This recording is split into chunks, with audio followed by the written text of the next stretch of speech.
Okay, good morning, everyone. Welcome to Wet Talk 9 with Daniel Swain on California weather, climate, and its extremes. Certainly a topic that is pretty much on the front page of every paper today. So I'm Dennis Murphy. I am the Water and Sustainable Life Director at SSV. Jennifer Thompson says hello. She's on assignment this week. Sustainable Silicon Valley is a nonprofit think and do tank.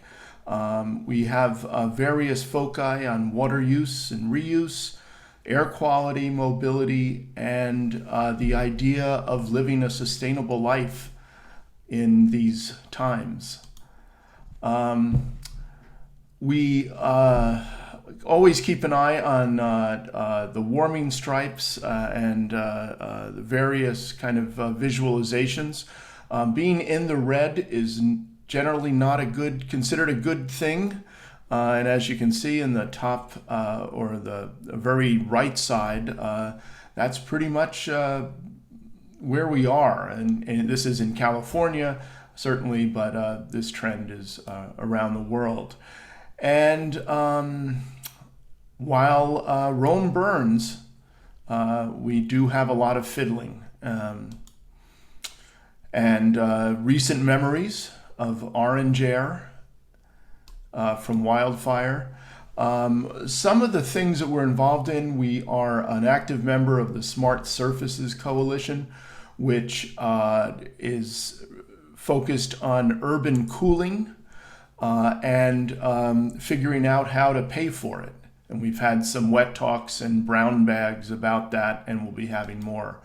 We're also very much involved in heat pumps and decarbonization, and moving away from natural gas, and especially having combustibles, methane in our homes. One other thing we have going on in this, a longer term development thing, regenerative communities, about sustainable land uses and other kind of development voices as far as sustainability. The Wet Talk series is sponsored by the folks in the sustainability section of Cargill, and we're grateful for that. One other note, we have Waterpalooza coming up in the fall, September 21 and 22. So you'll see a number of things about saving the date for that. That's our annual event focused on a lot of topics involving water. All of these things are contained on our YouTube channel. We had recently had Sustainapalooza, and I created the longest tiny URL in the world for that to go right to that playlist. So just a couple housekeeping notes. This is going to be, I think, as interactive as we've ever had, at least by design. So chat is open and Q&A is open. It also, questions are recommended to be put there. We will also have upvoting and comments open on that as well. So it's as structurally interactive as we can be. And so we will get to it. And so Dr. Daniel Swain wears a lot of hats. I don't see any on him right now, but at least metaphorically, he is associated as a research scientist with UCLA's Institute for the Environment and Sustainability.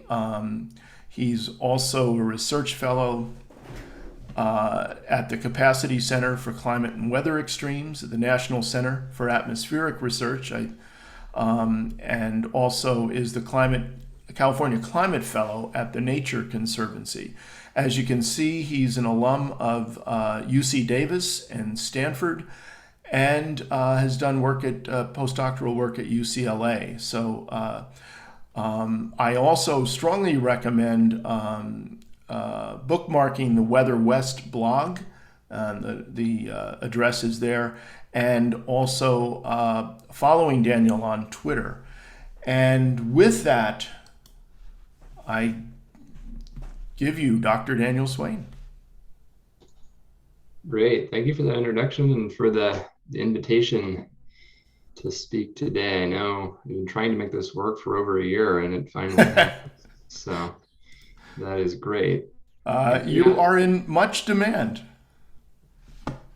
I guess so. All right, I'm going to pull up. I do have some slides, so I'm going to share my screen first. You'll see my Physics Today article in the background before the PowerPoint comes up. And let's see. And what you should see is a full screen version of this. If not, let me know. Otherwise, I'm going to go ahead. You're good. Great.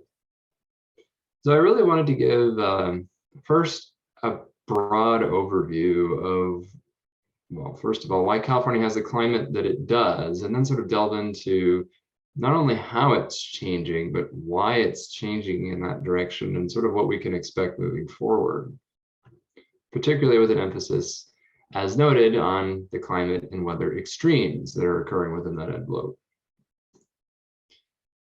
So I think most folks, this is a California-centric audience. So I think this initial point won't be too surprising that California has a strongly seasonal cycle of precipitation. In fact, this is what may be surprising is that it's quite unique relative to much of the rest of the US and even much of the rest of the world, in the sense that we have a very well-defined rainy season in the cool season. Most places on Earth have a rainy season that peaks in the warm months. So that in itself is unusual, but even more unusual is the sharpness of that seasonality. The fact that we can really expect in most coastal locations in California that the summer is going to be bone dry and that the winter it is going to rain.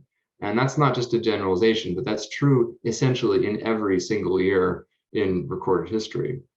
The reason for this is that California exists sort of in a transition zone at the boundary between the more stable subtropics and a much more active mid-latitude weather pattern just to our north.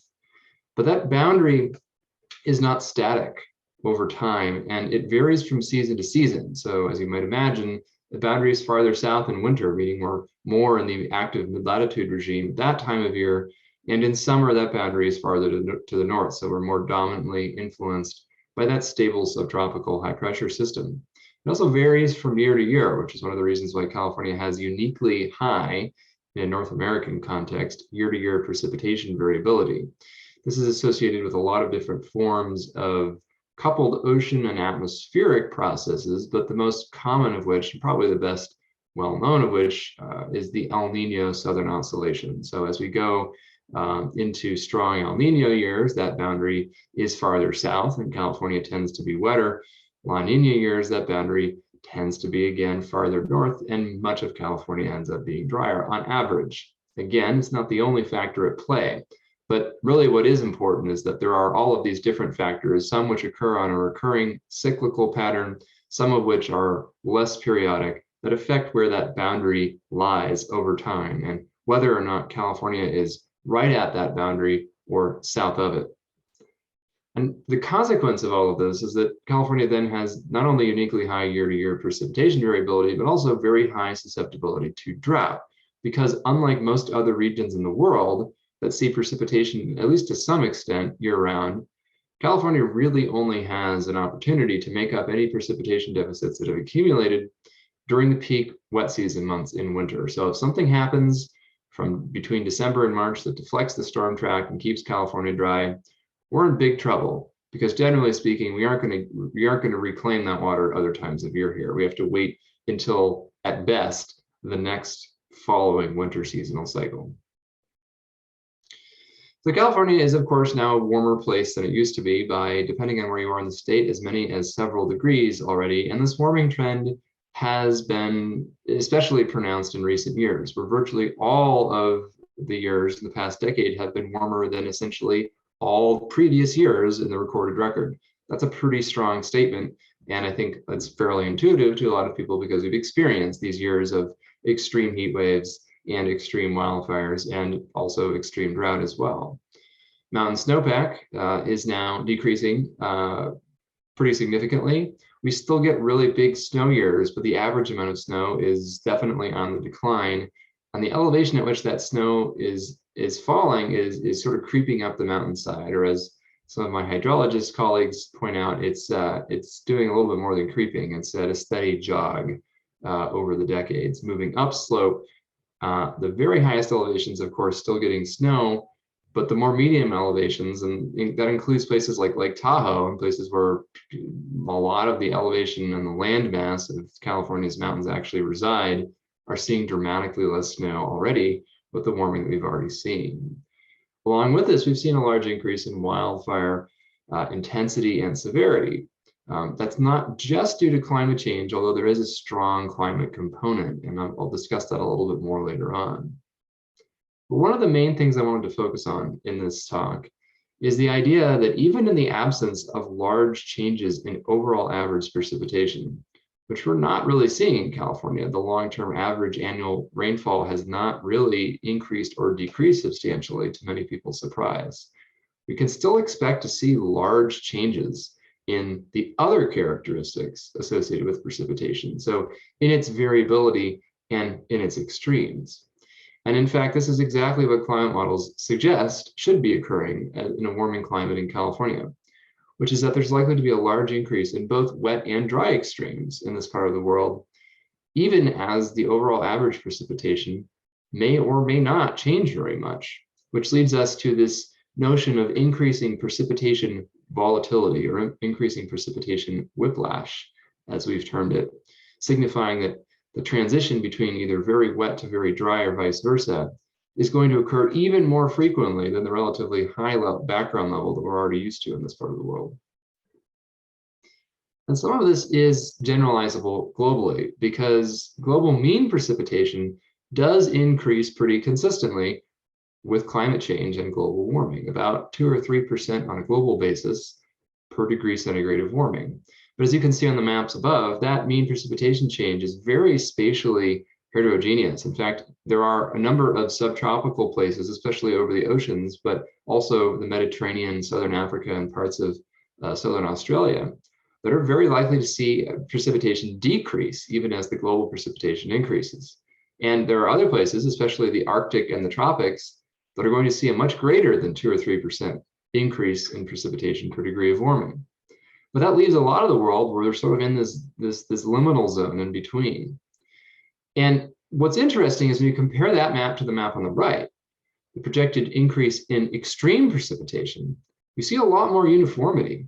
There's a lot more blue and dark blue even, meaning that virtually every place on Earth over land. In fact, if you look at this map, there pretty much isn't any place on land in the world that isn't anticipated to see a statistically significant increase in extreme precipitation events, even though there are many fewer locations on Earth that see a significant increase in precipitation overall. So what this is really telling us is that even in places where precipitation doesn't change much on average or decreases on average, we're still seeing a significant increase in the very most intense precipitation events. And so what this means in practice is that the frequency of extreme precipitation is actually increasing by more than 10% per degree Celsius in most places. And that's a very large and consequential increase. So why do we care about this? Why does precipitation whiplash matter? Well, I think this may be now at this point intuitive to a lot of people who live in the West, but just by means of a specific example in Southern California. We all remember the Thomas Fire back in December 2017, which was shocking at the time because A, it happened so late in the season, and B, it became at the time the largest fire in modern California history, and it caused a lot of harm. It burned a lot of homes and killed some people. But then it was immediately overshadowed just 1 month later by a catastrophic debris flow in Santa Barbara County. This is the one that affected Montecito, which killed nearly 24 people and destroyed quite a lot of homes. It was a really dramatic geophysical event that occurred when just 15 minutes of very intense precipitation fell right in the wildfire burn area that occurred just a month previous. What's interesting is that if you take only the average statistics of the climate and the weather over that period, it was mostly sunny and breezy with below average precipitation, which of course doesn't really describe any of the dramatic and deadly events that occurred in that same region during that period. So my point here is really just to emphasize that if we only consider changes in the average climate over time, then we're really going to miss the point for almost everything that matters. Another example I think we can take from Northern California, which fortunately didn't result in as many deaths, but in many ways is even more disruptive to more people because it's affecting the entire state via the water supply, is the sequence between the very wet conditions, the very dry conditions beginning earlier in the 2010s during the historically severe drought from about 2013 to 2016, where we had too few atmospheric rivers and we had all these images of very low reservoir levels. Lake Oroville got to extremely low levels in 2015 at that point. But just 2 years later, or even less than 2 years later, about a year and a half after that first photo was taken, we had a few too many atmospheric rivers during what ended up becoming Northern California's singularly wettest season on record.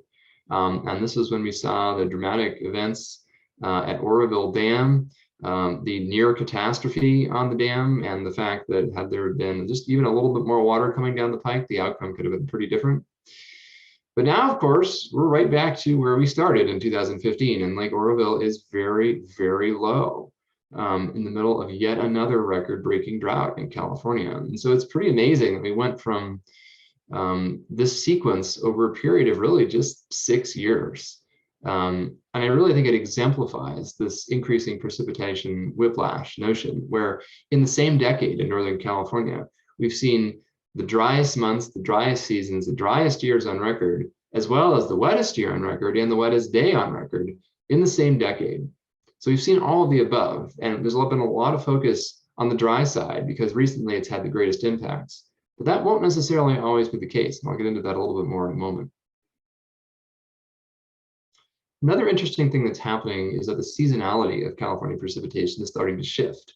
Again, even as the overall amount of precipitation isn't changing. This is just another dimension, another statistic that really is shifting even as the mean does not. There's a strong drying trend already in autumn. This is something that's present in the real world observations. It's something that climate models have long predicted, although it's emerging a little bit earlier in autumn than climate models suggested it would. We're not yet seeing drying in a statistically significant way in the spring in California, but that's something that is also expected to emerge in a warming climate as we continue to see increased global average temperatures. So what this means is that we're already starting to see the early signs of narrowing of our already narrow rainy season. So we already have this very strong seasonality that I mentioned previously, but it's actually getting even shorter and sharper. That's always a tongue twister. Shorter and sharper, but with modestly wetter winters, interestingly enough. And so the consensus at this point is that even as the overall annual average precipitation doesn't increase or decrease dramatically, it might increase a little bit or decrease a little bit, but essentially what's happening is that this curve is attaining an even sharper U or V shape, inverse U or V shape, where we might actually get wetter winters and stronger storms in winter, but drier the rest of the time. And that's not really great news because it's not how our water systems are designed. It's not how our ecosystems are adapted. It's not how our wildfire management systems are aligned with the calendar year either. And so this starts to present pretty significant problems given how baked in the seasonality is historically. One of the interesting things is that you can kind of see just how dramatic the increase in future precipitation variability is in winter compared to the mean changes in California. So just looking at the left here is a projected mean change in precipitation in winter in California. There may be a slight increase in winter precipitation in northern and central California, but not really a whole lot of change overall. These are pretty small numbers, and the statistical significance is low because there actually is disagreement between different climate models regarding just how far south that increase versus decrease boundary actually ends up. there's widespread consensus that the Pacific Northwest is likely to get wetter. In fact, it already is. But in California, the mean changes are pretty small. However, these very same models predict a large increase in the variability of winter precipitation. So this is showing not just that we have wetter years and drier years and increased variability from season to season, but even within the wet season itself, even within winter, we're more likely to see prolonged dry spells and then prolonged very, very wet spells interspersed within there. So on an average annual basis, there isn't a whole lot of change, maybe slightly drier south, slightly wetter north. But irrespective of where you are in California, or actually really anywhere in the West, you should expect to see a large increase in winter precipitation variability. And that's really going to tax a lot of our water resource and management paradigms from the 20th century. In fact, I think we're already seeing a lot of evidence of that today. So what about drought? Drought's really interesting because we've definitely seen more of it, and it's getting worse in California. We all hear about the Colorado River mega drought, which is getting worse and attributable to climate change as well. But how can this be if the average precipitation really isn't decreasing very much?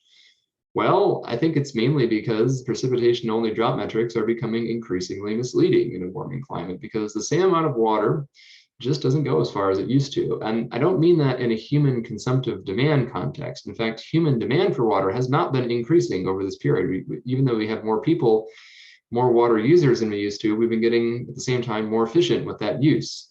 So what I'm talking about here is literally the physical moisture balance of the atmosphere, where the same amount of water coming in to the Earth system, more of it is going out through increased evaporation because it is warmer. Temperatures have risen. And we also see that there essentially are these shifts in seasonality of precipitation that are leading to a longer evaporation season effectively. So even though we're getting the same amount of overall annual water, it's falling in a narrower window. And so we have more opportunities for that water to evaporate back into the atmosphere and not turn into runoff in rivers, lakes, and streams, not become soil moisture that persists for long periods of time. And you couple this with the fact that we're starting to see more precipitation on fewer days with more intense but fewer overall storms, you can kind of see how these short but sharp bursts of precipitation are starting to couple with these rising temperatures to produce a hydrology that's quite different than the one that we were used to historically. This also means we're seeing less snowpack, but more evaporation. So we have more rapid runoff of the snowpack that is occurring, instead of having nice gradual snowmelt runoff that occurs through the spring and summer months. And so we don't get this gradual replenishment of soil moisture and of runoff into reservoirs through the summer anymore. It's just all gone by May or June. And again, that's not how we've designed our water management systems out west. So all this put together, we actually see a large increase in the intensity and severity of drought throughout the West. In fact, this plot on the left is showing it for California, but the map looks very similar for the rest of the Western United States, where we see large increases in temperature, relatively modest decreases in precipitation, and an even larger increase in drought frequency and severity, mainly due to the thermodynamic direct effects of warming itself. And so we come to a bit of a paradox here in this period of simultaneously increasing water scarcity and overabundance. Obviously, they aren't increasing at exactly the same time, but even within the same decade, we're starting to see periods of both occurring in fairly dramatic fashion, as we saw with the Northern California example. So we've already talked about some of the details here, but I just really wanted to illustrate the fact that what this means in practice is that there's actually not only an increased risk of drought, but also an increased risk of flood. And that's something I think that has been dramatically underestimated and is the subject of a lot of our ongoing work right now. To dig into this a little bit more, I wanted to refresh everyone's memory, if you have heard of it, or perhaps introduce it to you if you have not. The notion of California's, quote, other big one, the original big one being a large magnitude earthquake on the San Andreas Fault or something similar. This would be a modern recurrence of a mega flood event similar to what happened in 1862, what came to be known as the Great Flood of 1862. It's thought, based on the paleoclimate and river sediment record, that floods of that extreme magnitude occur about every 200 years. And that seems reasonable because we know it happened in 1862, and we haven't seen anything close to the magnitude of that event since then. So it has been over 150 years at this point since it happened. The modern day repeat of an event of this magnitude would be disastrous for California. The estimates in what was known as the ArcStorm 1.0 report were that this sort of event could bring somewhere between about 750 billion and $1 trillion in net losses and economic harm. That is a very large number. In fact, it is the singularly largest number that would be associated with any disaster ever to befall Earth to date. So this would be a very big deal if it happens in modern California. And our preliminary work from a couple of years ago suggested there's about a 50-50 chance this happens over the next 40 years, which is much higher than the odds that you would have expected in a stable climate because of the increased water vapor holding potential of the atmosphere. So I'll get into that a little bit more in a moment. We've really been hammering this point home in some of the work we've been doing over the past few years. We're looking specifically at the potential for much more extreme wintertime atmospheric river storms in a warming climate. And what we find is, well, a really substantial increase in the strength or the potential maximum intensity of these sorts of classic California winter storms, mainly due to the increase in atmospheric water vapor holding capacity that the atmosphere retains with each degree of warming. That's an exponential process. The water vapor holding capacity increases by about 7% per degree centigrade of warming. So it's an exponential increase, each absolute increment being larger than the last one for each degree of warming. What this means is that it's rapidly becoming more easy to see historically unprecedented precipitation events, both in California and elsewhere. But here we're specifically talking about atmospheric river events in California during the winter months. In conjunction with this is a potentially large increase in the risk of large floods in California, potentially catastrophic floods, even in this era of increasing drought severity. So in another analysis, we've really found that California is actually likely to be a flood risk hotspot in a warming climate, where many millions of people will be exposed to flood risk that is much greater than we have designed our infrastructure for, or that people are really aware of from historical evidence. And widespread and deep inundation is actually quite possible in some suburbs in the Central Valley and in Southern California that are very highly populated. So we're not talking about flooding necessarily where you have an inch or two of water across the floor. That's bad enough. We're talking about flooding that might reach the second story or even higher of some of these buildings. So what does this mean in practical terms? How will California's infrastructure fare in a megastorm? Well, stay tuned. This is something we're now working on as part of what's now known as ArcStorm 2.0, the modern revamping of the original ArcStorm contingency scenario planning for California. And in fact, we're about to have a big public release of our initial findings in just a few weeks. I think the paper embargo release date is something like August 12th. So you may be seeing this in the news right around then. ArcStorm is really a California-wide megastorm planning exercise. The original one was completed back in 2011, but that one didn't include any information about climate change, and it didn't incorporate the most recent modeling developments that we now have access to. And so what we've done really in this modern reworking of the original scenario is really hammer home that climate change is increasing the odds. So it's unlike earthquake risk, where the background risk is always there. It's been lurking in the background, but it isn't necessarily increasing over time. It's just a risk that's kind of static, substantial, but in the background. With climate change, we have that same idea where there is a pre-existing risk of events we already knew were physically possible, because of course, if they happen in 1862, we don't need to invoke climate change to know they're physically possible in this part of the world. But climate change is increasing the odds. And so rather than being something that's going to happen every couple hundred years, it becomes something that we really have to think about much more acutely on short-term planning time horizons. And so this slide is a little bit old. The project status is that we've now completed phase one. That paper is going to come out soon. You're going to see some information, but we still need to do phases 2 and 3, which is actually the flood and hydraulic modeling for the entire state of California and its watersheds. So that's something that we're working with the Department of Water Resources in California, as well as some other agencies to pull together. We're still doing this on a shoestring budget. And so that's the main difficulty at this point, is figuring out how to pay for the supercomputing. But if anybody has any leads, I'm always open to suggestions.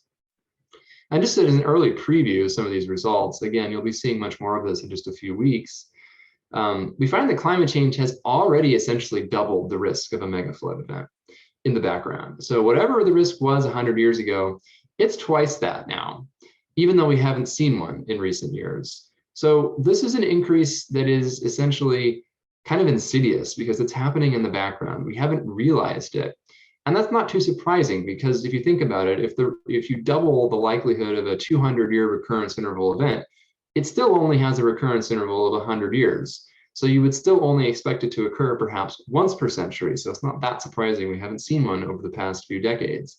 However, as you compound this risk increase with each increment of degree of warming, all of a sudden, it won't be a 100-year event anymore, but it might be more like a 50-year event or even a 25-year event. And at that point, it comes into territory that we actually expect to see it sooner rather than later over the coming decades. And you can see just how dramatic the differences between these scenario events are for the historical and future periods. What this is essentially showing is that for future severe storm sequences, and these are month-long scenarios, so it isn't just a day or two, but even so, what it shows are 30-day accumulations of liquid equivalent, so essentially rainfall in many places that approach 2 meters, so 6 feet of liquid equivalent, 6 feet of rain in 30 days in some places. That's a whole lot of water.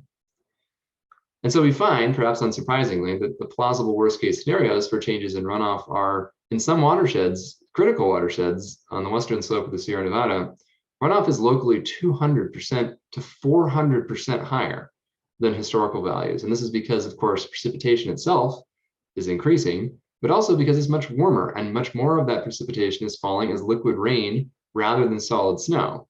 So not only is there more water falling from the sky overall, but more of a greater fraction of that water falling from the sky is immediately turning into runoff during the event itself, rather than accumulating as snow and melting a few months later and giving us some wiggle room, as might have been the case historically. I want to shift gears a little bit and talk about fire, because that's sort of top of mind in a lot of people's experience in recent years for very understandable reasons. I just want to briefly review the fact that wildfires are really any type of fire that are fueled primarily by vegetation. And that can be any type of vegetation, forest, grassland, anything in between.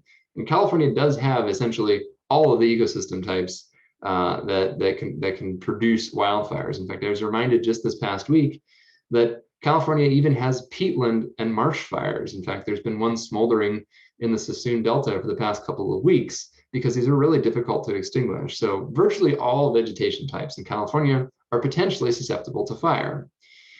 And the intrinsic susceptibility to wildfire is a combination, of course, of both the background vegetation, but also the local climate. So there is a reason why California sees much more wildfire, for example, than Florida.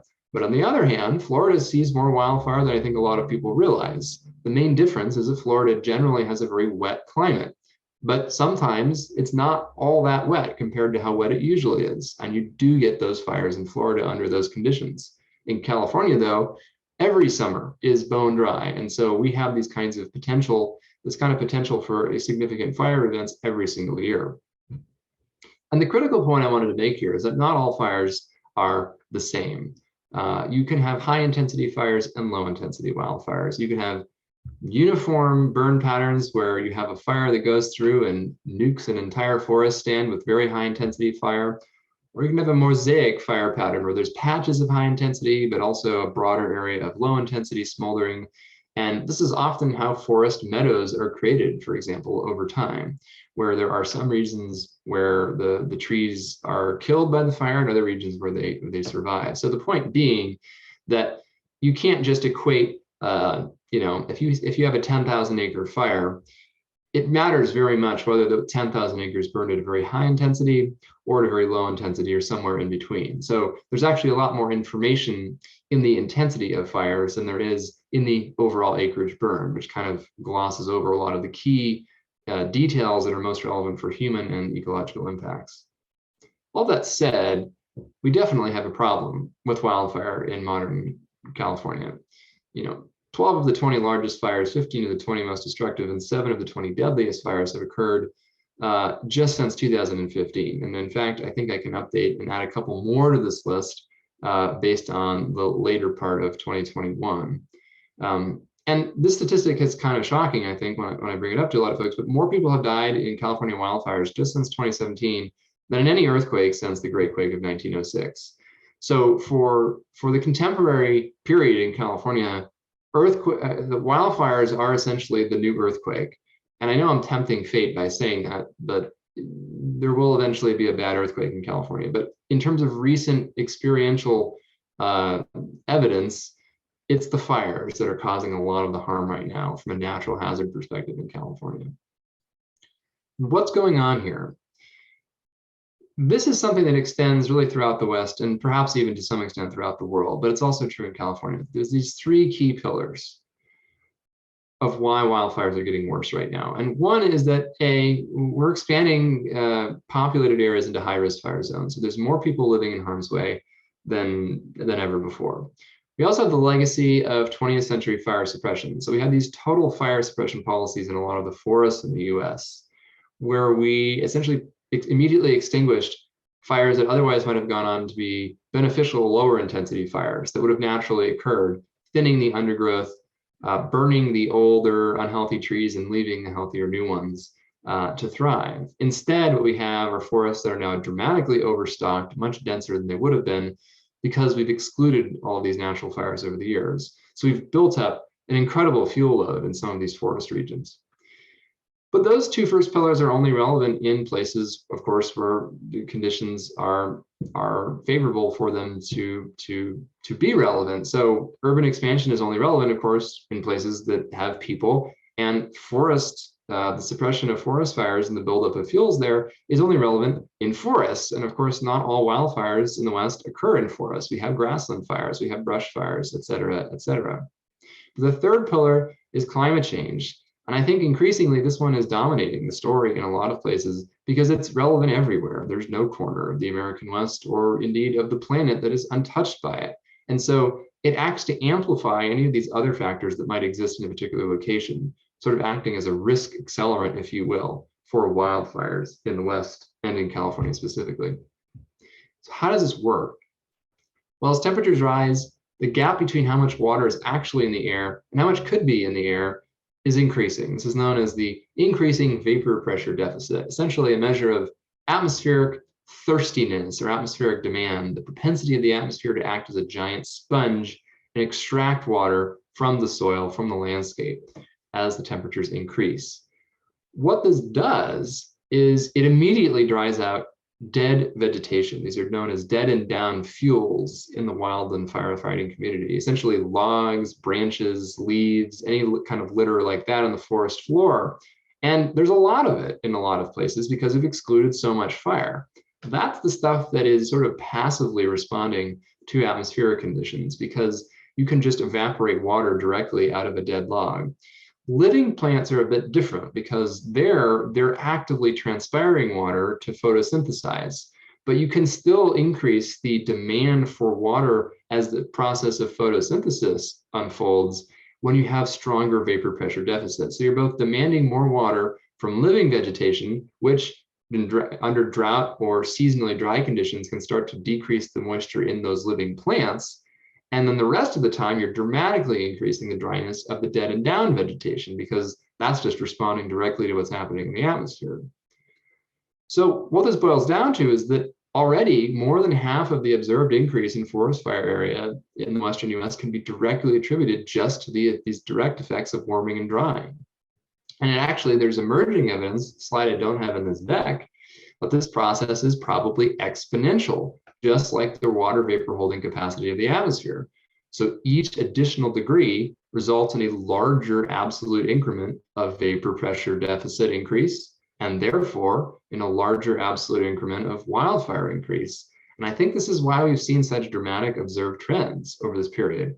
Climate change has already more than doubled the occurrence of extreme wildfire burning conditions in California between 1980 and 2018. We were actually pretty surprised the number was that big already, but here we are. And I think that we've sort of experienced this based on the fires we've been seeing. It's actually not that surprising in the context of what's unfolded in the real world.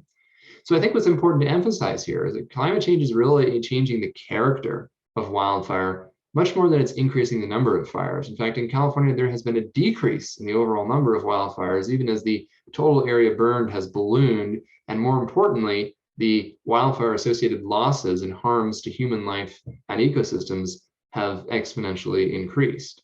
So really what climate change is doing is increasing the intensity and severity and rates of spread and extreme fire behavior associated with these events. And that's really important because those are all the characteristics that we don't want to hear about. We don't care so much about the acreage because, again, you could burn many thousands of acres at low intensity and it might produce net ecosystem benefits and net wildfire risk reduction for the following years. But what we're seeing right now is a large increase in the very most intense types of fires that cause the most problems. And the mechanism, as I mentioned earlier, is the warming of the air and the drying of the vegetation.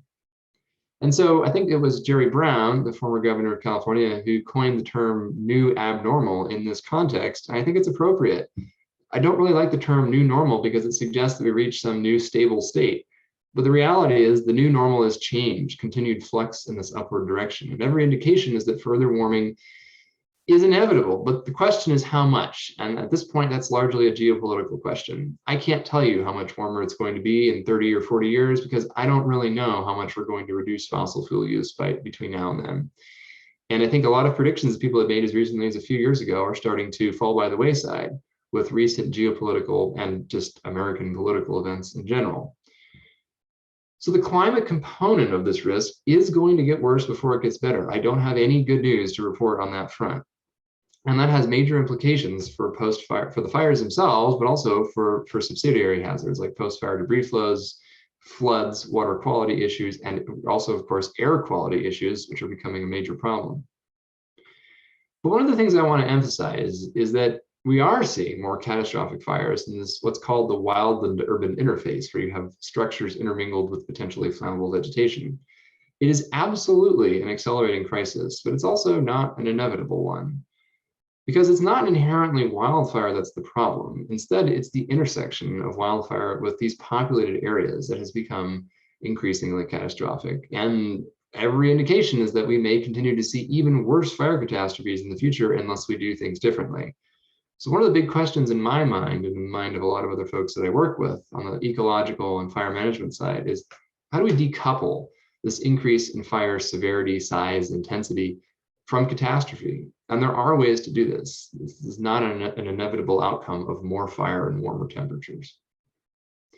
And I think that's a theme that we can sort of embrace for a variety of different types of events. This is true for flood risk, drought risk, fire risk, heat risk, and all of the above, is that there are things we can do to adapt. So we clearly need to be solving the underlying problem of climate change through reducing emissions, bringing them as close to zero as possible, solving the underlying problem of global warming. But we also need to be doing climate adaptation in equal parts to deal with the fact that there is going to be more warming, that there is going to be a further increase in extreme events. So the physical reality, just to summarize it all, is that California is going to see an increase in both precipitation intensity, but also in overall aridity. And that's not necessarily an irresolvable paradox. We're going to see a dramatic loss of snowpack and more intense fire seasons. But I think we can mitigate some of these risks. So for example, the flood risks can potentially be sort of pitted against the drought risk. We can manage them simultaneously using forecast-informed reservoir operations, where we sort of time reservoir releases based on the inbound expected storm activity. Flood-managed aquifer recharge, where we actually redirect flood flows to recharge these aquifers that are currently overdrafted, giving us a nice and relatively inexpensive way to store water underground rather than building big new reservoirs, which are becoming a liability due to the increasing flood severity anyway. And how can we harness good fire to fight bad fires? In other words, use prescribed and managed wildfire at a much larger scale to reduce the risks associated with the catastrophic fires, but also to improve ecosystem health and bring back cultural and indigenous practices in a lot of regions. This is something that's actually really promising, both as a risk reduction tool and as an ecological and cultural restoration tool as well. So it's becoming really abundantly clear at this point that a lot of the historical paradigms that we're still using and that we still rely on from an infrastructure perspective, from a broader societal perspective, on this previous slide, I said they aren't going to cut it, but I think there's now, even within the past couple of years, enough evidence that they aren't cutting it anymore today. So these are things that are going to have to change. And just a few closing thoughts before we open it up to what I think will be a fairly extensive discussion. climate change has arrived. There's no doubt about that. And California is now a different place than it was when 20th century policies and infrastructure were developed. Brave new world already. I already mentioned our plausible trajectory, but again, want to emphasize that decoupling the projected increase and the already observed increase in many of these physical hazards from catastrophe is, I think, where the rubber meets the road right now in California. And it's something that we have historically not been very good at addressing compared to climate mitigation. So California has been a leader in trying to reduce emissions in innovative ways. California has not historically been much of a leader in climate adaptation. No one really has. It's been a deeply neglected field. And that's what I'm really trying to get people to focus on right now, because we are right on the cusp of some worse outcomes. And I really want to sort of get ahead of them before they actually transpire. So the physical science, really, one way of summing it all up is that it suggests we're going to be really flexible in the face of increasing extremes. We can't just adapt just to water scarcity. We can't just adapt to the increasing risk of flood or the increasing risk of wildfire. We need to co-manage all of these in some coordinated way and come up with innovative management strategies that actually accommodate the fact that we aren't just moving in one direction, we're kind of moving and splintering in a bunch of different directions all at once. And so I'll leave my contact information up here for just a minute on screen, because I think we're going to return probably to the camera view in a moment if you can't already see me. But I just wanted to encourage folks to reach out to me, and as you already heard, feel free to check out the blog. I try and be up to date on Twitter, perhaps more up to date than I should be. So feel free to check me out there, and I will stop sharing my screen right now. Well, thank you, Daniel. I can attest that you provide a steady stream of information on Twitter, and it's very good stuff.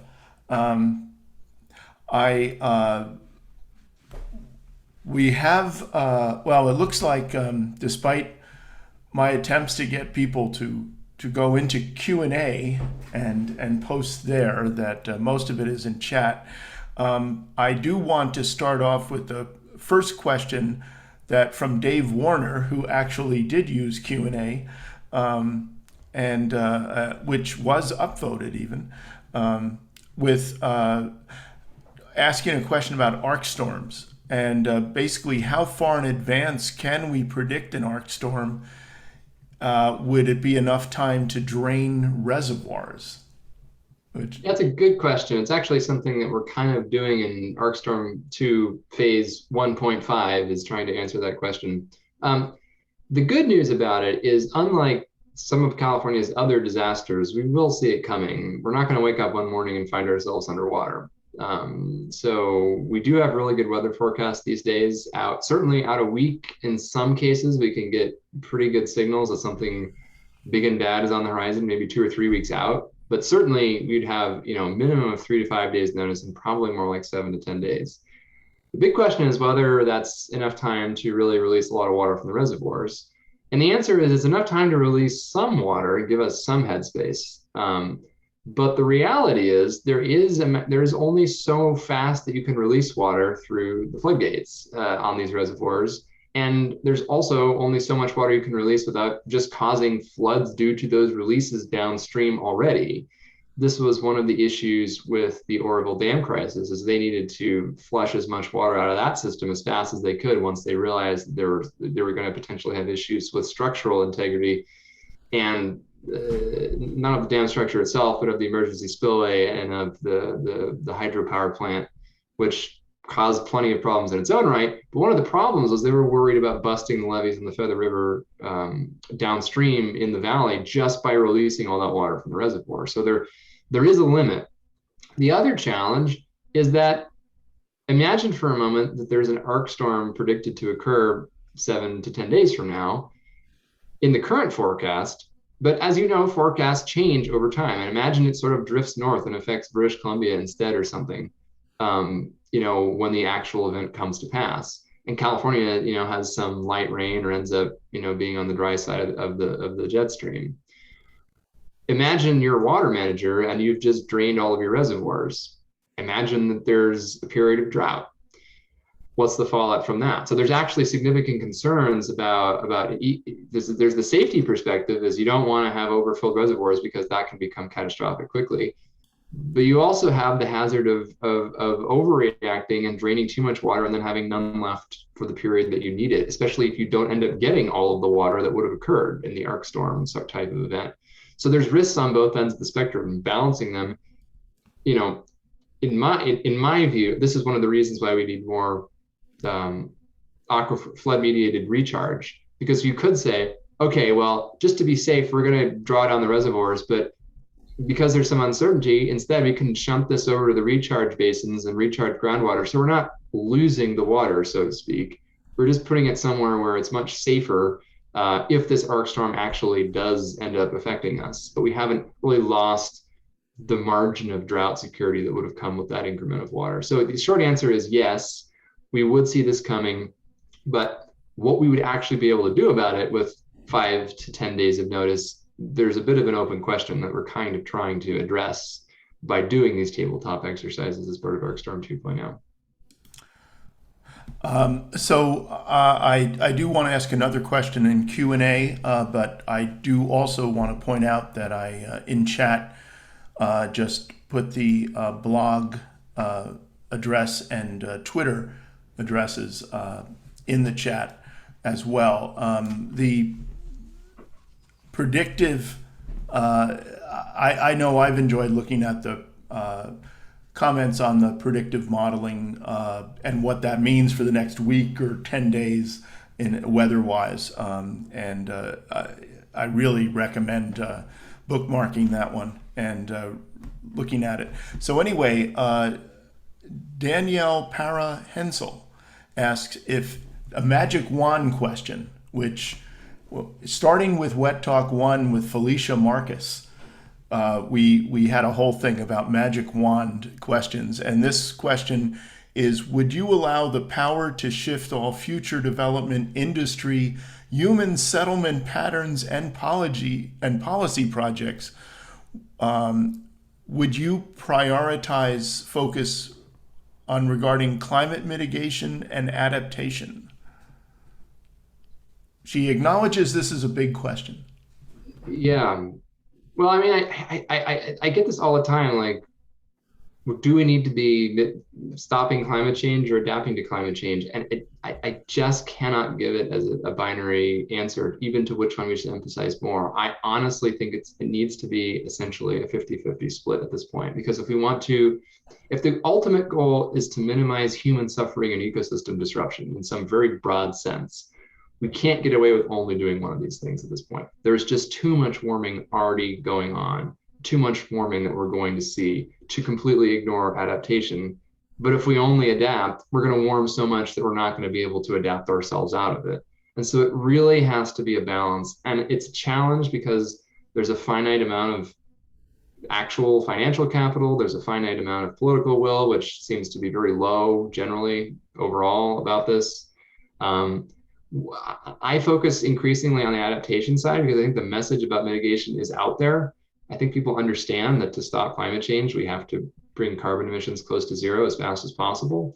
I'm not so sure that folks understand as much what we need to be, the magnitude of what we need to be doing on the adaptation side, because even in otherwise really progressive and forward-thinking climate locations like California, I just don't see this happening anywhere near the requisite scale. We're talking orders of magnitude too low in terms of ambition.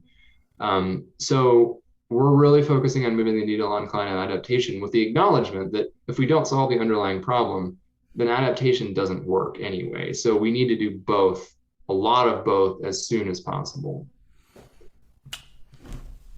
Okay, so just one more quick one for Q&A, and then I'll go to the chat.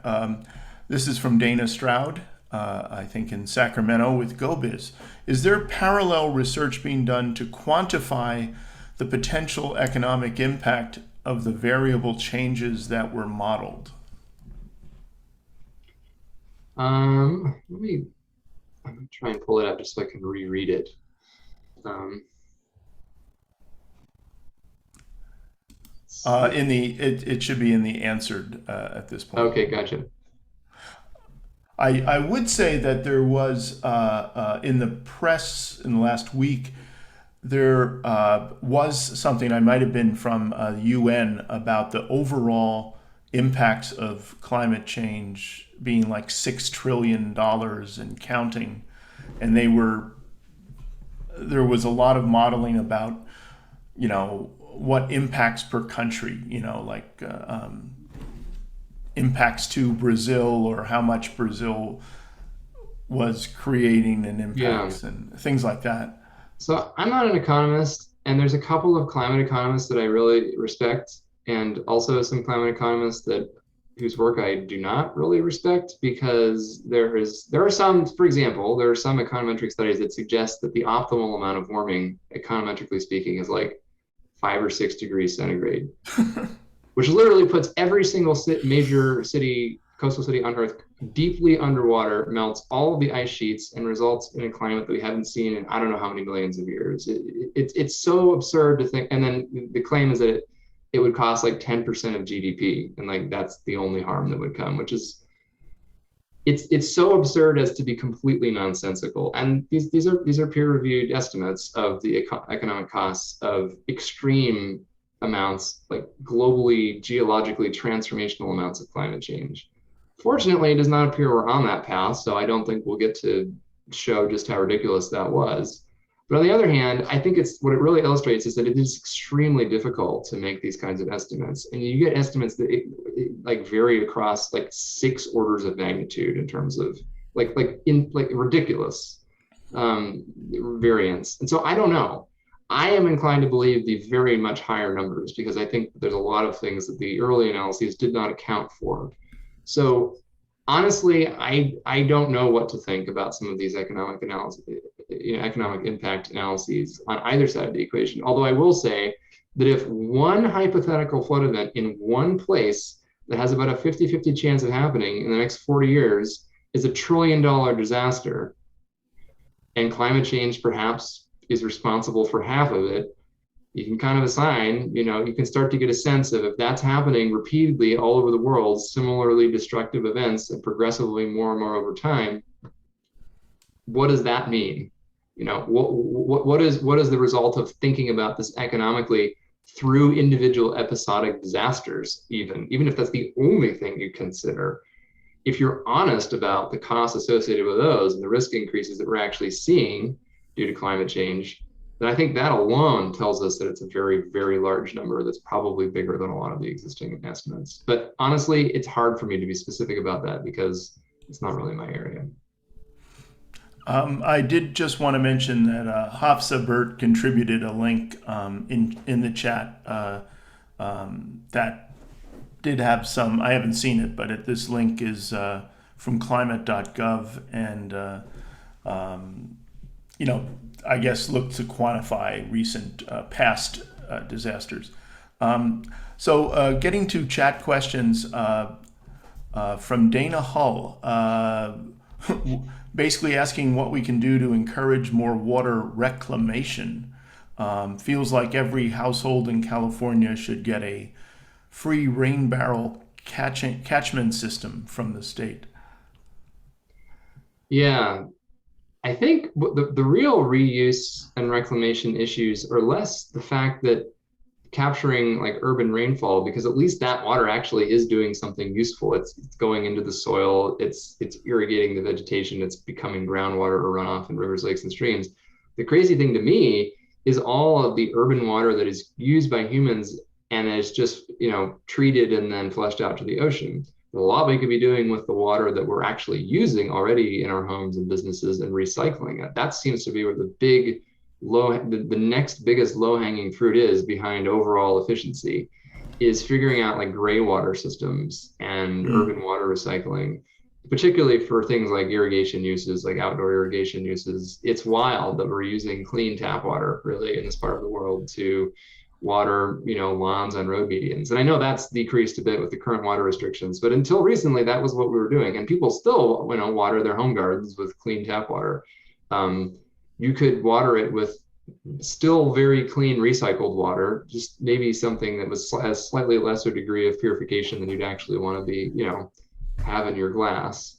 So the gray water recycling, large scale water recycling, you actually can recycle, water to drinking water standards and then some. So making the water that we already have running through our urban systems and keeping it there for longer, rather than just sending it to a treatment plant and then putting it out, into a river or into the ocean, I think is probably the biggest bucket, literally, of water that we're kind of underutilizing in an urban context. But I think the other thing to realize is that in California and much of the West, 70 to 80% of the water that is, that at one point is in reservoirs ends up being used by agriculture. So urban water conservation is obviously important. Urban water recycling is going to be important, but ultimately, if 70 or 80% of the total amount of water is being used by agriculture, and we need to see huge cuts in water use, which we do right now, a significant portion of that is necessarily just the pure math is that if nobody in cities had any water, you'd still be using 70 or 80% of the water that is already being consumed. So point being, yes, but we also really have to be thinking about agriculture because it's the real big elephant in the room. And it's necessary, but we can't keep doing it as we've been doing it. Yeah, so actually, I've heard from a lot of people that have installed rain barrels, for instance, and bemoaning the fact of the seasonality of rain patterns and actually the compressed area where Right. you're going to capture a little bit, from a smaller period. Of course, what comes off the roof is amazing when it rains, but it just doesn't, as you've gone into in detail, the say rainy season is even less so. Actually, a bit of a follow up from Dana Hall, more of a comment, but I just wondered about what your thoughts on this. So, besides having an earthquake kit and a fire kit, it sounds like there needs to be a flood kit. Yeah. I'm not sure what would comprise a flood kit, but Yeah. Yeah. I mean, yes. I mean, I think having a catch-all disaster kit is, I think most emergency managers and natural hazard folks would say that that's a smart idea. And there's a lot of overlap between them, actually. I mean, you want to have, I mean, what are the things that you'd most be worried about losing access to? It would be probably clean drinking water. It would be electricity and ability to charge critical like devices like flashlights or cell phones or something. Um, those are probably things you'd want to have in all of the above kinds of events. But it kind of depends because in an earthquake, right, you may not need to leave the area. You may actually just have to sit, in a home without water or electricity, or maybe out in a yard if your home is damaged for an extended period of time. You don't necessarily need to flee. Whereas with a flood or a wildfire, you may need to, get the hell out of Dodge quickly. Um, Probably faster for a wildfire than for a flood, which you probably would have some meaningful warning of, as we were talking about. So they're kind of different events. There's a lot of commonalities in what you want to be prepared for, but floods, are a little bit different too because water fills low areas, right? So it really depends where you are. And it's just like wildfire. If you live in an apartment building in downtown San Francisco, I don't have a wildfire kit, right? If you live similarly, you probably don't have a flood kit if you're in a high-rise building in downtown San Francisco. But if you're in a floodplain, and a lot of people don't know they're in floodplains, but a lot of people are in floodplains and do not know it. This includes places even in hilly areas at higher elevations, or right along the bay, or in densely populated urban areas where all of the creeks have been piped underground for now, but they won't be during the arc storm event. Really think about where your local waterways are and understand, first of all, if this is something a risk you've underestimated. That's one thing I think that people are realizing with wildfires, is that they are in risk zones that they didn't really perceive to be, because they weren't off in remote areas in the woods or something. They might be right on the fringe of grassland, or even on the fringe of like an urban open space or park.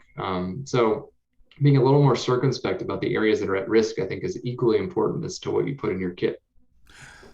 So coming out of ArcStorm 2.0, would you anticipate then that floodplain maps would be impacted by that?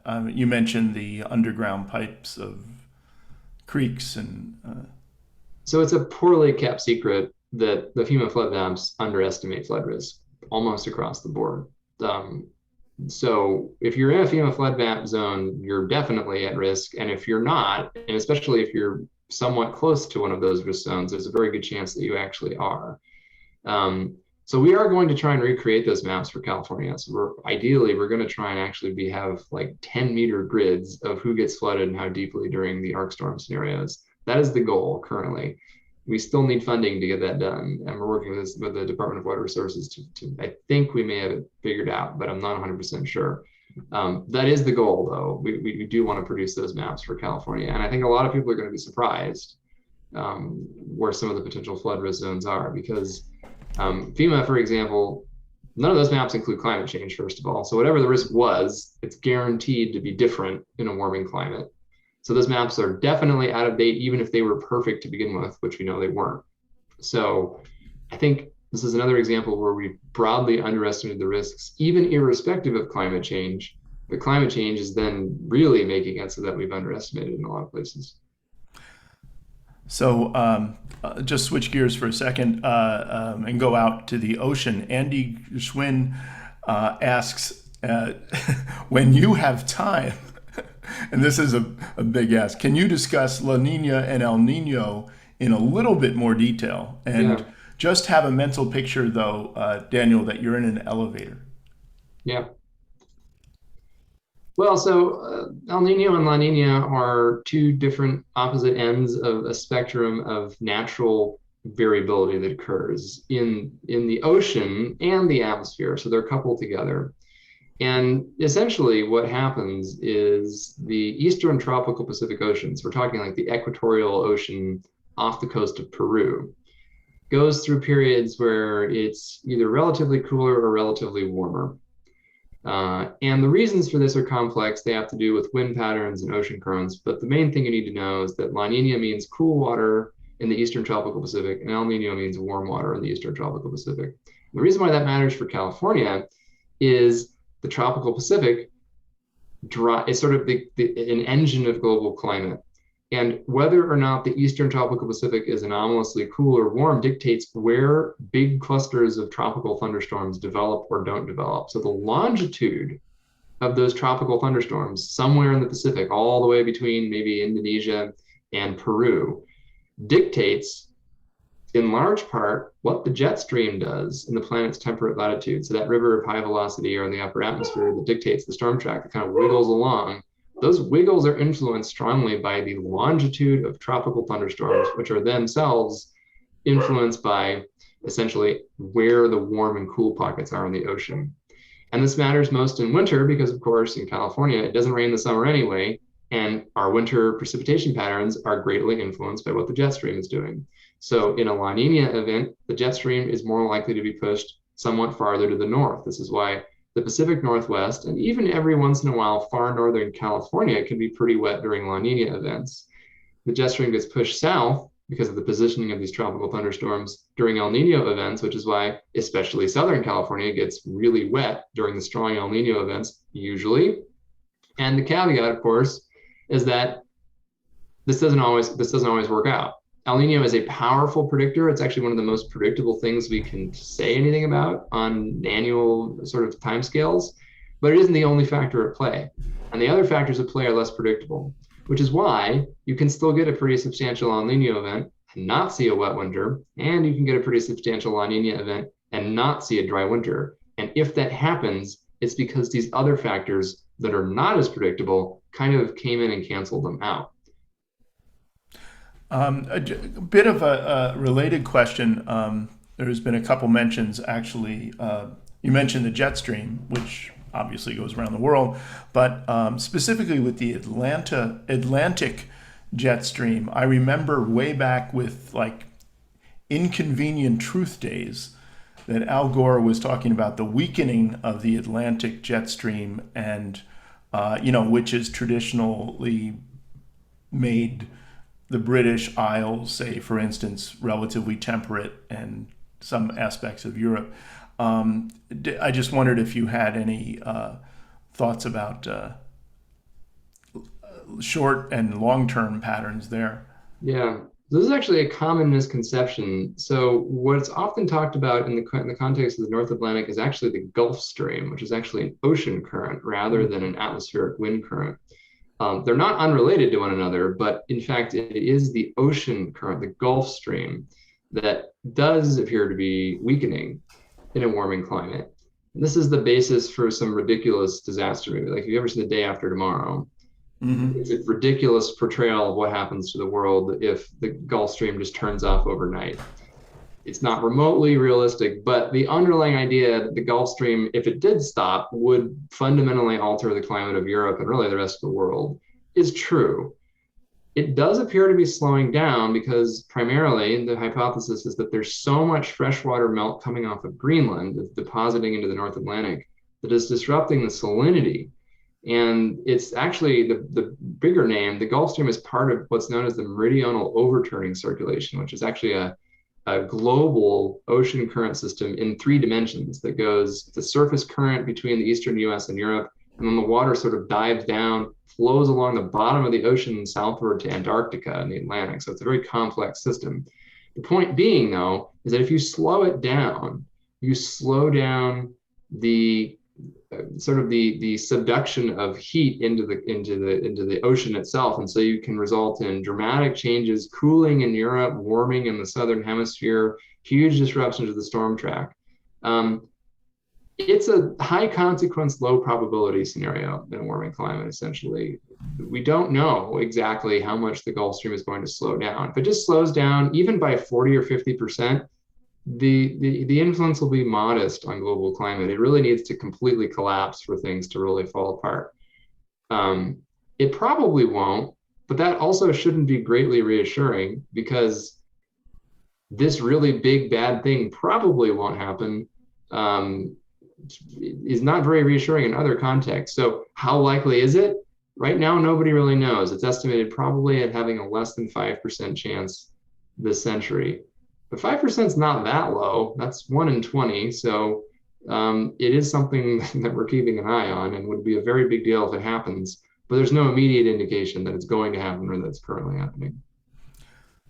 I just wanted to bring you back to arc storms. Kind of a quick question: whether it includes storm surge tides, kind of king tides, as part of flood events. We would love it for, I mean, it could. I mean, the atmospheric modeling we've done, obviously it has winds and pressure, so we could do this in addition to the pluvial kind of flooding with the rain from the rainfall and the river flows. It's really just a question of funding. I mean, we have not been able to convince really any agencies, except for some bare bones funding, to really invest in this. So there's only so many hours in the day that we can do this, unfunded. So if we can attract that kind of attention and phase 2 and 3 of ArcStorm, and the good news is we have another couple of years on this project because it's going to take that long to do the other forms of modeling, then I would really like to. I think it's really important because I think particularly in the San Francisco Bay Area, that's going to be really important, because really of all the places that are going to have lots of people in coastal floodplains, it's mostly people who live around San Francisco Bay, actually. And this is something that a lot of people don't realize, but there will be a significant storm surge, anywhere from Marin County, the Sassoon Bay, Delta, East Bay, and South Bay. A lot of the tech community, I mean, Google and Facebook properties are definitely within the floodplain from a combined rainfall and storm surge event. There's been various levels of acknowledgement about that. Incrementally higher levee building that probably still wouldn't be nearly enough in this event. So we're all ears if somebody wants to help us do this. Okay, well, we're getting the definitely the funding message, and we might have to put together maybe more of an organized kind of ask on this. San Mateo County, I know it's very top of mind as far as sea level rise, and there's kind of a joint power authority called One Shoreline that is been built from the 20 kind of municipalities in the county. It's something I track quite a bit, and so there are also now a lot of efforts in Santa Clara County as well, because there is that acknowledgement. I mean, there's so much kind of real estate that is, well, a good stone's throw from the water, but sometimes an For easy now. yeah, right. And sometimes an easy one. And so it is one of those things where historically the wetlands and water, at best were ignored or disturbed, but now there seems to be more of an acknowledgement of their importance across a number of perspectives. Yeah, so hopefully there'll be work there. There are a couple questions come up about wildfires, and I was just looking the other day about the history of the U.S. Forest Service and their 10 a.m. policy, which basically was a fire suppression thing from 1935, that there should be no fire going after 10 a.m. the next day.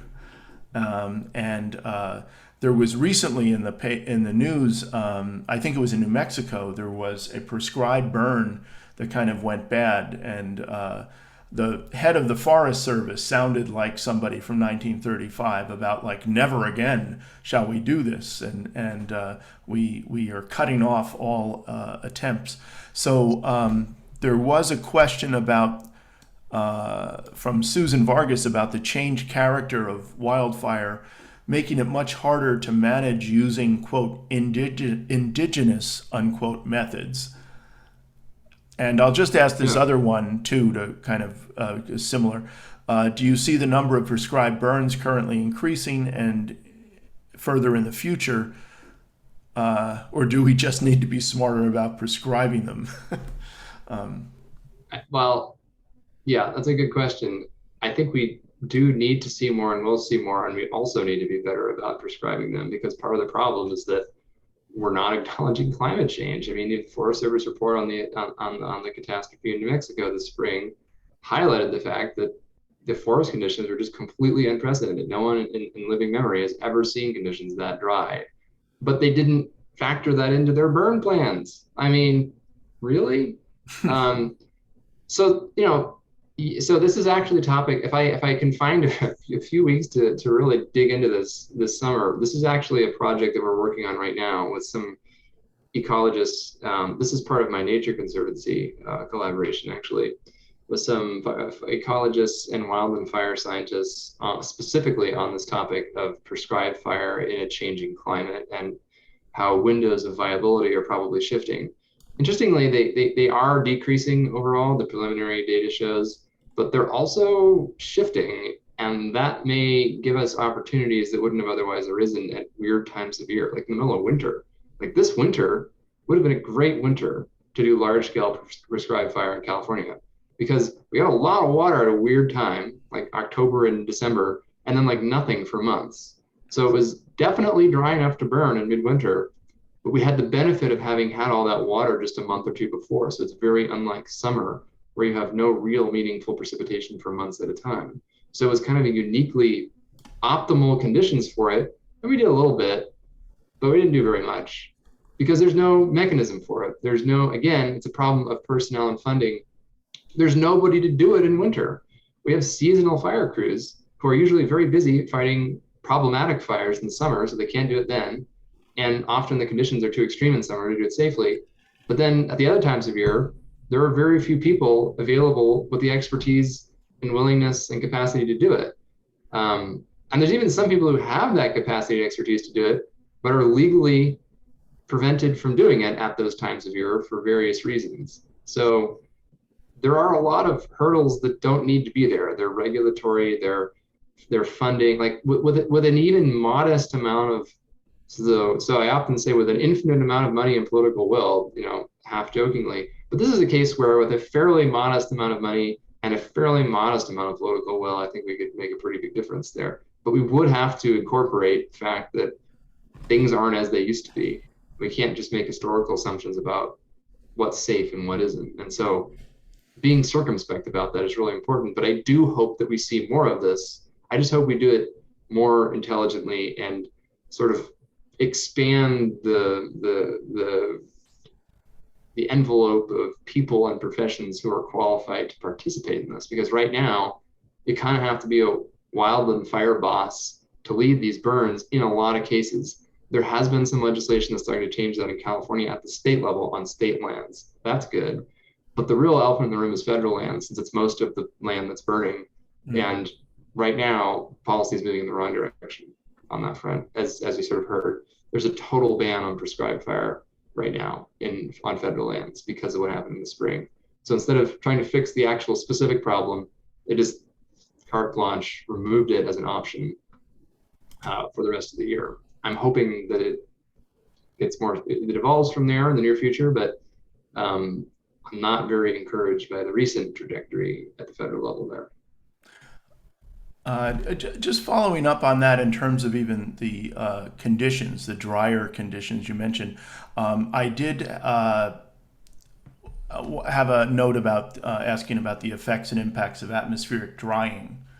You know, atmospheric rivers get all the attention, but just in terms of kind of the phenomenon of atmospheric drying and basically areas being, like say historically dry, even at the plant level, individual plant level.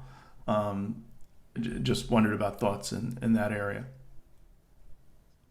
I mean, yeah, it's a big deal. I mean, we've seen that's sort of what I was talking about on that slide with the increasing vapor pressure deficit. I mean, fundamentally what's happening is that the ceiling is rising faster than the floor when it comes to atmospheric water vapor. So you hear about atmospheric water vapor, increasing in a warming climate, and it is. That's why we get the bigger atmospheric river events and stuff like that, heavier rainfall, bigger flood risk.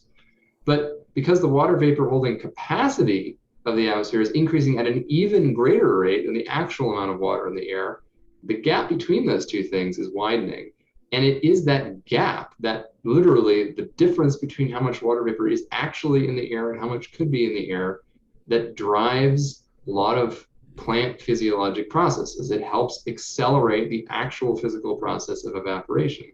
And so in that process, we are seeing enhanced rates of evaporation in non-water limited environments. Obviously, at some point, once there's no water left to evaporate, you can't increase the rate of actual evaporation anymore.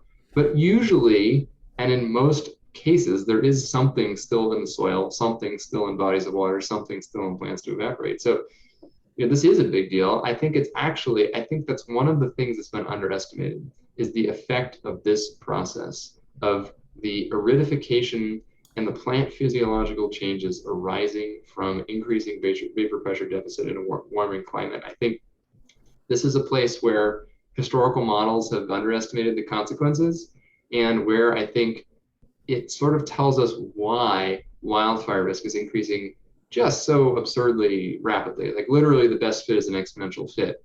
Why is that? Because it's not scaling with temperature, it's scaling with the indirect effect of temperature on this water vapor holding potential of the atmosphere. So it's actually scaling with the vapor pressure deficit, because that is an exponential process, much as the increase in wildfire extent severity appears to be. And so I think this is also related to things like forest mortality. We're seeing mass forest mortality, ecosystem type conversions, where vegetation is transforming from forest into brush into grass, etc. I think this is driving a lot of that and has been historically underestimated. I wanted to go to a question from Q&A involving Foster City, which used to be a celery farm on the bay that got developed in probably the early 60s. It's had, I don't know if it was at sea level or slightly below sea level, but a lot of people live there, and they've had problems with sea level rise, and put in reinforced their levees recently, a little bit controversially, just So there's a question about, are you familiar with Foster City increasing the height of their levees, thinking that it is going to protect them? And this is more, I guess, of a hydrological kind of thing about, you know, the protection of Foster City to maybe the detriments of land to the south and north of it. But anyway, Yeah. the Foster City question. Yeah, I mean, it's something I think about every time. If you're on the southern approach path into SFO, which is the Hmm. typical approach path, and you look out the left window, this is what you see right before you land. You see Yeah. these levees in Foster City, and the wetlands that used to be much more extensive and are now not very extensive, sort of on the bay side of the levees. And it's tricky because it's difficult to tell communities not to protect themselves. And, levees, most of the time, they work. But the problem is with levees is there's always a finite height to them at any given point in time. They're not dynamic structures. There's a top. There's a certain water level that's going to overtop them. And there's a certain question about how much you're just prolonging the inevitable. I mean, this is the classic case of levees in a lot of places where the Army Corps of Engineers or local civil engineers say, there's no way the water is ever going to be higher than this. And then, of course, we all know what happens next is the water level ends up higher than this. And when that happens, levees then once again become more of a liability than a hazard, more of a liability than a benefit, because once you start getting water flowing in, then you're preventing water from leaving. And you're also making it so that water might come in very quickly rather than rising fast. There might be a flash flood rather than a gradual rise. Um, that's it depends how tall that they've actually made these levees. It depends what the contingencies are for if they fail or if they're overtopped. There is some equity issue where, to some extent, water not in one place is going to have to be higher somewhere else. Although with the bay that's connected to the ocean level, there's a functionally infinite amount of water that could flow in anyway. So it's a little bit less of an issue than like a river levee deflecting flooding somewhere Hmm. else. Yeah. But this is a real question, and I think that you're going to see. I think we're going to see levees all along the bayfront, for better or for worse. I think there's just going to be major levee building going on in the next couple of decades. Whether or not it's currently viewed as politically or practically feasible, I think that's actually going to be the end result. And I'm hopeful that we do it in a way that's smart, where there's wetland restoration or even wetland expansion. But we have to realize that with sea level rise and increasing storm surges, we can't just rely on wetland restoration. As effective as that is historically, some of these areas are going to be permanently underwater. They won't be tidal wetlands anymore because they're just going to be underwater, period, most of the time. And so we need to be thinking about where we do the wetland restoration. It may actually be in places that are a little bit higher than the wetlands that we were used to having historically. But the problem is that's essentially where people live now, where Google is and Facebook is. And so there's going to be some tough questions with sea level rise, compounded by storm surges. I don't think that sea level rise is somewhat manageable on its own, but the problem is not so much the mean increase in sea level rise, but it's that mean increase superimposed on big storm surges. And we do actually get storm surges in San Francisco Bay. Oh, And so that's the problem, is building a levee that can withstand mean sea level rise is probably doable and within financial constraints of the entities that are going to build them. But then what happens when you have an additional 2 or 3 feet during a storm surge on top of that? That's where I think the big problems might start to pop up. yeah. That orange picture in my slides, I think, is close to the ferry building. I forget if it's Pier, 4 or whatever. But that's an area where the TV news crews go in terms of high tides. Just in San Francisco downtown. The So actually, too, I know there's a lot of people, and we've been involved in a lot of discussions about nature-based solutions within, and for instance, horizontal levees, which have more to do with, well, trying to do a number of things. I mean, involving even kind of wastewater as well.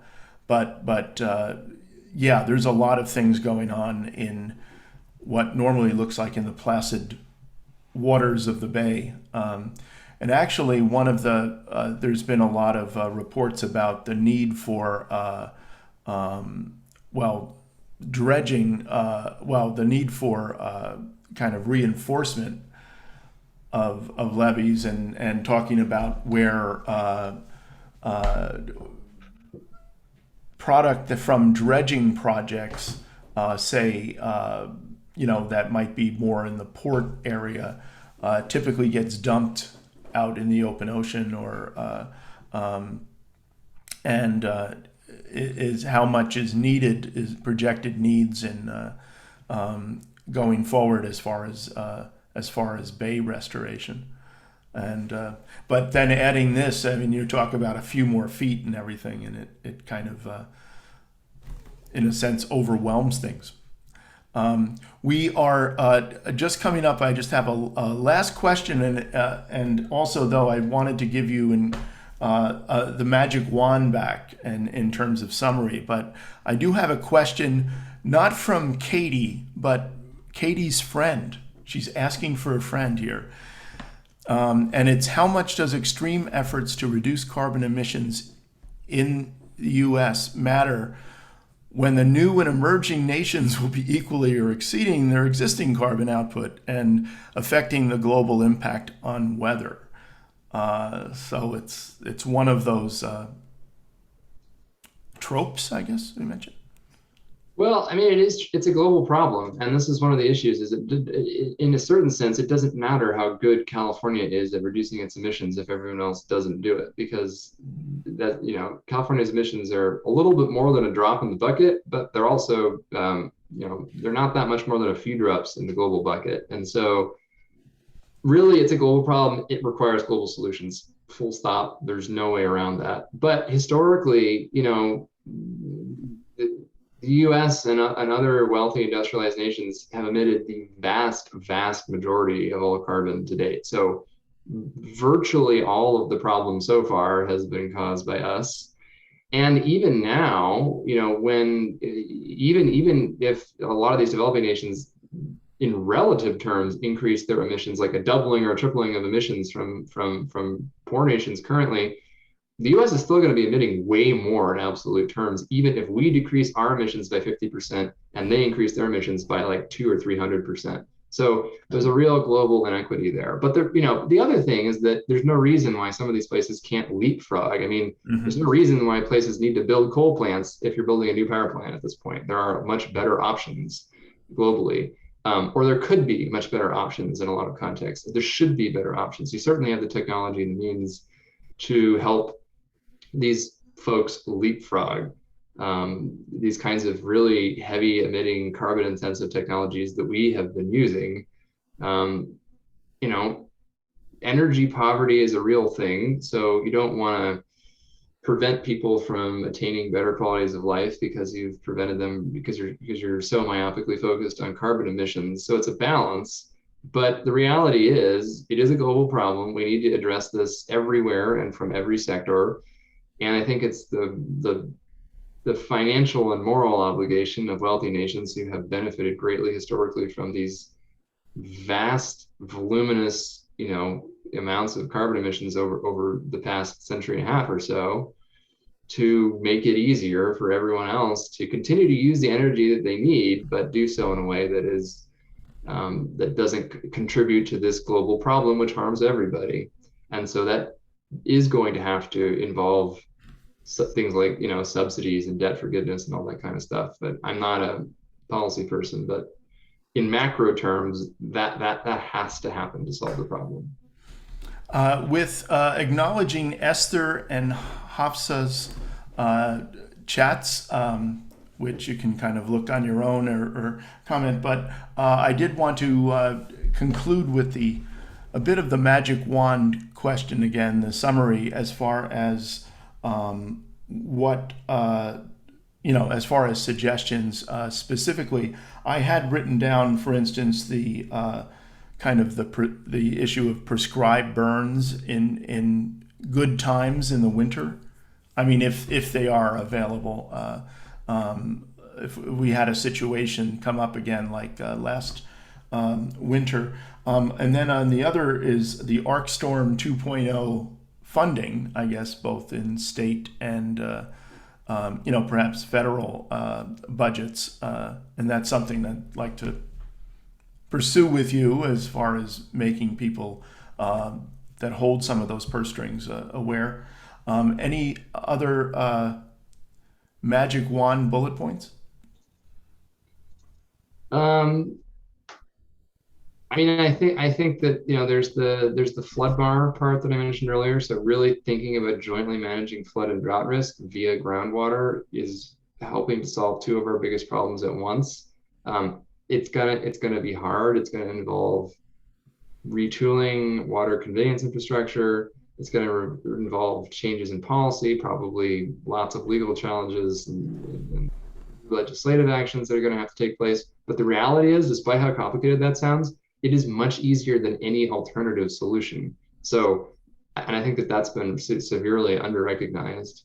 The fact that we're just depleting our groundwater like none other, and SGMA, the Sustainable Groundwater Management Act, is not enough. It is, at this point, I would hesitate to call it a failure, but since it is improvement on the even worse status quo before it, but it is absolutely not cutting it in a warming climate. And we are going to have to do a lot more if we want to stem those losses. And I think using floods, if and when they occur, is going to be key to that. And we currently don't have a system to do it. We're going to have to build it, but it's both simpler and also cheaper financially than doing building more big dams or something. I don't even really know where we would do that or why it would be desirable, but I get that answer every time. We need more dams, bigger dams. It won't work.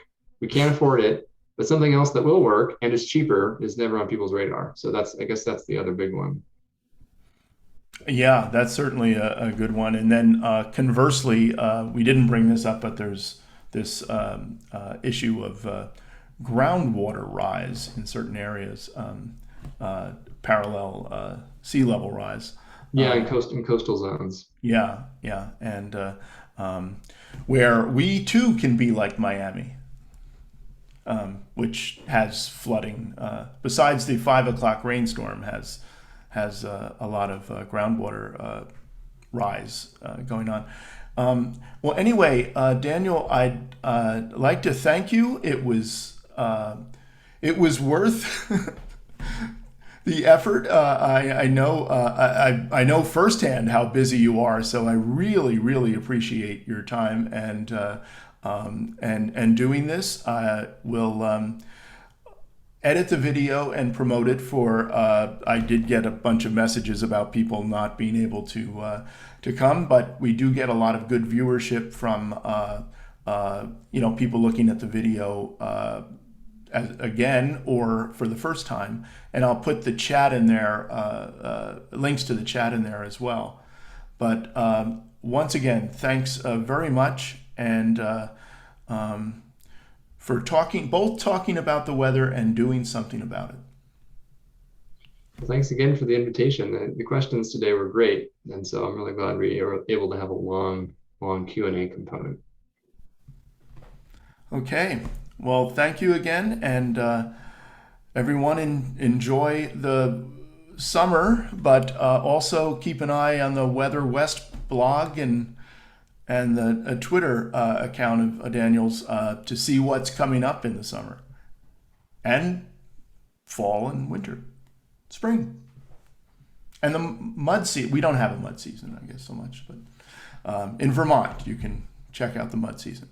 Anyway, thank you again. And goodbye, everyone.